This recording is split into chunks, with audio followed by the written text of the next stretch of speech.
সুপ্রিয় দর্শক, আসসালামু আলাইকুম। দেশ ও প্রবাসে যে যেখানে আছেন আপনাদের প্রত্যেককেই শুভেচ্ছা জানাচ্ছে। আজকে নতুন একটি প্রতিবেদন দেখতেই পাচ্ছেন, আমার সামনে একটি আপু আসছে। আসলে আপুর জীবনে কি হয়েছে বা কেন আসছে, চলুন কথা বলে জানার চেষ্টা করি। আপু আসসালামু আলাইকুম। ওয়ালাইকুম সালাম ভাই। আপু আপনার নাম কি? নুসরাত। নুসরাত আপু, কেমন আছেন আপনি? ভালো ভাই। আপনার বাড়ি কোথায়? শরীয়তপুর। পরিবারে কে কে আছে? আমার ছোট একটা বোন আছে। আপনি কি করেন?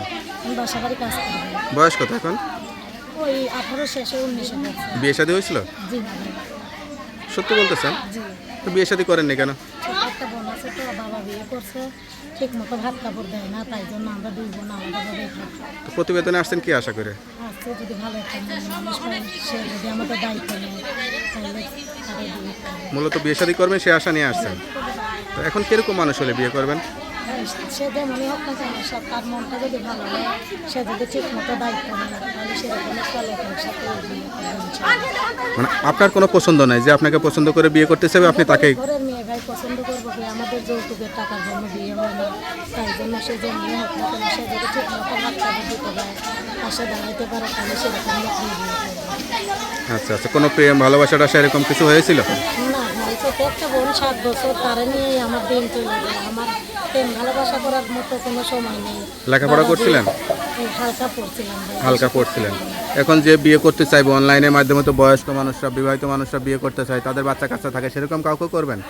সে যদি ঠিক মতো খাওয়া পড়া দিতে পারে ভাই, সে আমার বোনের যদি দায়িত্ব নেয়, আমার 7 বছরের একটা বোন আছে, তাহলে আমিও তার সব কিছু মেনে নিতে পারি। তো এখন কিরকম মানুষ হলে বিয়ে করবেন?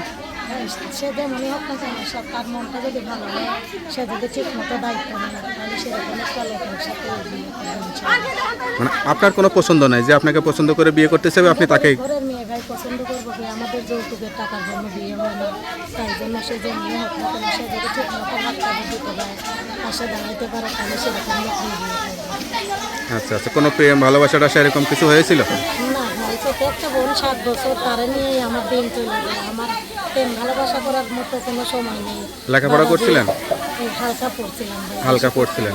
এখন যে বিয়ে করতে চাইবে অনলাইনের মাধ্যমে, তো বয়স্ক মানুষরা, বিবাহিত মানুষরা বিয়ে করতে চায়, তাদের বাচ্চা কাচ্চা থাকে, সেরকম কাউকে করবেন? সে যদি ঠিক মতো খাওয়া পড়া দিতে পারে ভাই, সে আমার বোনের যদি দায়িত্ব নেয়, আমার 7 বছরের একটা বোন আছে, তাহলে আমিও তার সব কিছু মেনে নিতে তো পারবো। আপনার সঙ্গে কীভাবে যোগাযোগ করবে? Mobile number. নাম্বারটা মুখস্থ আছে? জি না ভাই। তো নাম্বারটা আমার কাছে দেন, আমি দেখে বলে দিই। হ্যালো বিয়ার, শুনতে পারলেন এক অসহায় গরিব ঘরের মেয়ের জীবন গল্প। কেউ যদি যোগাযোগ করতে চান বা বিয়ে শাদী করতে চান, অবশ্যই তারা তার এই নাম্বারে যোগাযোগ করবেন। তার নাম্বারটা আমি বলে দিচ্ছি। নাম্বারটা তো আপনার কাছেই থাকে? জি ভাই। আপুর নাম্বারটি হচ্ছে 017794478446। নাম্বারটা খোলা থাকে তো? জি ভাই। যাক, নাম্বারটা খোলা রাখবেন, নামাজ কালাম পড়ে আল্লাহর কাছে চাইবেন। তো ভালো থাকেন, আসসালামু আলাইকুম।